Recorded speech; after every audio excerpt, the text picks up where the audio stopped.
Learning Objective 1-8. Identify consumer goals and the obstacles that stand in their way.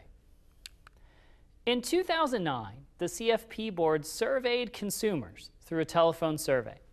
And we contacted around 50,000 consumers and they asked, well, what are some of the reasons you're working with financial planners today? How many of you have accomplished and completed a financial plan on your own? And how many with a professional?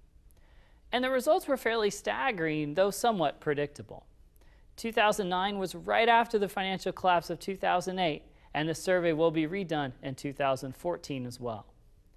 The top 5 reasons consumers began financial planning.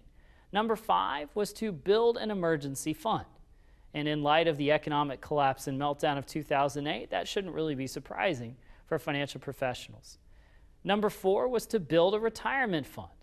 Number 3 was managing and reducing current debt. In times of economic uncertainty, debt load can be a monster. It can really burden and be heavy on a consumer's shoulders. The second most important was providing health insurance coverage. And if you look at the demographics of America, you see more Americans today than ever before, aged between 55 and 65. And that brings the great question. If I become unemployed in my late 50s, it's likely I will never find the same kind of job again. If I wind up leaving employment, changing jobs, or retiring before Medicare, what on earth should I do? And providing health insurance coverage is a key element of financial planning. And the second most often opted reason consumers seeked out a financial planner. And the number 1 reason a consumer would talk to a financial professional was generating retirement income. And the Learning Objective 1.7, we take a look at longevity today. And we say that the 70-year-old client could likely live to be 80, 90, 100, 110 even. And how do we generate income? How do we take a retiring 65-year-old today and get them an inflation-adjusted income stream over potentially the next 40 years? And that's staggering to consider. So keep in mind, the number 1 reason consumers looked for financial planners in 2009 was to generate retirement income. There are obstacles consumers have to success.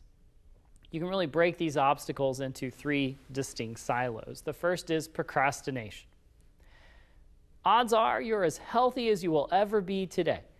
With very little exception, do people get skinnier in the long run? Do people get healthier? Do people take fewer prescription medications as they age? The greatest predictor of the number of drugs you're going to be taking at 60 is the number you're taking at 50. So keep that in mind, that health is one of the biggest obstacles to success in financial planning. If I want to get underwritten for long-term care coverage, getting underwritten in my 50s may not be optimal from a resource allocation standpoint, but it might be the only way I can get long-term care coverage, even my 40s, the way the industry is moving. Procrastination also impacts time value of money. For every 10 years we wait to start saving into a 401k, we lose about half, give or take, of the money in it if we assume a 7 or 8% interest rate. So if you can talk a 22-year-old into saving in their 401k, that is fantastic. If they wait until they're 32, we're in trouble. If we wait until we're 42, we are really in trouble. So keep in mind that when we start 22, 32, 42, 52 would be extremely difficult to catch up. Deficit spending, or consumer affluence, is the second great obstacle to success. We need to spend less than we earn. In fact, we need to spend less than we earn and still have room to save for the future, to save both for retirement and to save for short-term and emergency fund goals. Lastly, gaps in understanding. Understanding true risks that are faced by clients. Understanding the true nature of solutions that are offered to clients. Gaps in understanding are prevalent in the risk management and insurance industry. They're just as prevalent in the retirement industry.